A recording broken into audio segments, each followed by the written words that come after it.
Who is your pound-for-pound fighter? Let's skip that one. What do you think is the... She doesn't like my answer to that question.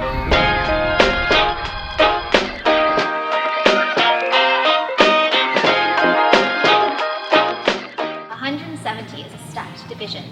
How long before you break into the top 15? I have no rush to break into the top 15. The longer it takes me to get there, the better I'm going to be when I'm in the top 15. So I'll take my time, but I'd imagine within the next 3 years I'll be there. How do you think Khamzat-Burns is going to play out? Burns and Khamzat is going to be intense. I think both guys respect each other, but also equally don't give a fuck about how good each other is in their specific area. And I think it's just going to be whoever wants it more. It's going to be eventful. I'm going to be sat down in my chair with my popcorn watching that one. The reason for the success in the likes of me, Paddy, Meatball, and Tom Aspinall having come through Cage Wars, we've come through the best organisation in Europe to get us to where we need to be, and we want it. Do you know what I mean? We're in Europe. It's a lot easier to get into the UFC when you're in America, when you're in the States. It's a lot easier. You see guys with less records than all of us had getting into the UFC with ease. So it's harder for us. We have to work harder. It's a longer road for us, but we know when we get there, it's well earned, well deserved, and we fucking make sure people know we're here. Who is your pound-for-pound fighter? Let's skip that one. What do you think is the... She doesn't like my answer to that question. She knows who it is. She's look at her. She knows who it is, and she doesn't like the answer to that question because of what goes on outside. Inside the cage, I won't say who it is. I don't have to, but you can use this. Who it is isn't the question. Might be a piece of shit outside the cage. That's on him. But inside the cage, fucking good fighter. What do you think the most important trait of a fighter is? I think the most important trait as a fighter is to be able to adapt. Is your intelligence in the rounds. If someone mixes it up with the wrestling, the change of cardio, the change of pace, the change of skills, styles. When you're sparring in the rounds, you go from style to style to style. You might go with Burns, who's an elite level grappler. You might go with Logan Storley, who's an elite level wrestler. You might go with someone like Vicente Luque or Jason Jackson, who are awkward on the feet but like to use a lot of cardio and get their way in. It's like, you need to be able to adapt to every single style and make your style dangerous against them. And that changes in every single person. With Gilbert, I know he's going to want to take me down to get me to the ground. I need to be smart. I need to get up. I need to get back to my feet. With a wrestler, I need to maybe feint a couple of knees. Make sure he knows that the takedown's there. I need to hit him before he comes in. With a striker who's looking to come forward, I need to hit him.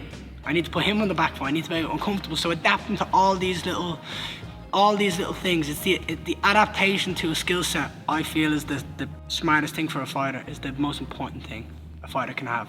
Essentially, be fucking smart. Don't be a thick cunt. High IQ. As Henry Hoof says, keep it simple, stupid. What is your number one strength? What's my number one strength? Pissing people off. 100%. Whether it's wrestling, jiu-jitsu, striking, on the mat, off the mat, I'm really good at pissing people off. I poke the buttons.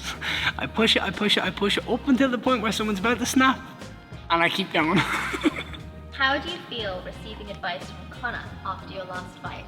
When I listened to the voice notes Conor McGregor put on Twitter after my UFC debut, it was awesome to hear. Firstly, it was sensational to sit there and just listen to the advice he was giving me. And it's when I look at it now and what I'm trying to adapt with my coaches, a lot of it makes sense to what I'm trying to do. Look, Conor got to where he is because he's one of the best to ever do it. He's smart, he knows the game. And it's advice that I'm absolutely going to take on board and run with. But it was, from like a childhood icon to like someone who I watched and like grew up watching, it was fucking insane. What one piece of advice that Conor McGregor gave you going to take into this fight? Venom. Go with venom. When I'm hitting, hit hard. I see this fight being very similar to all my other fights. My opponent is going to be confident.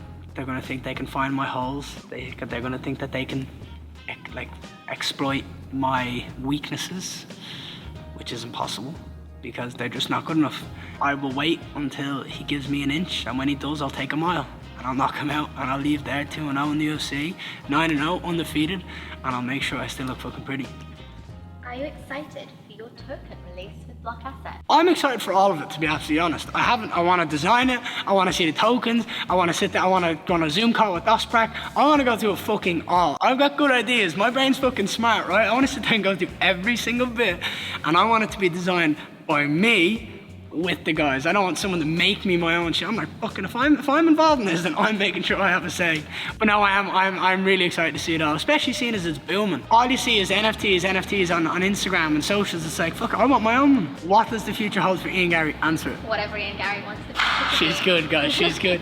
The future, what is in Ian Garry's future is whatever Ian Garry wants in his fucking future.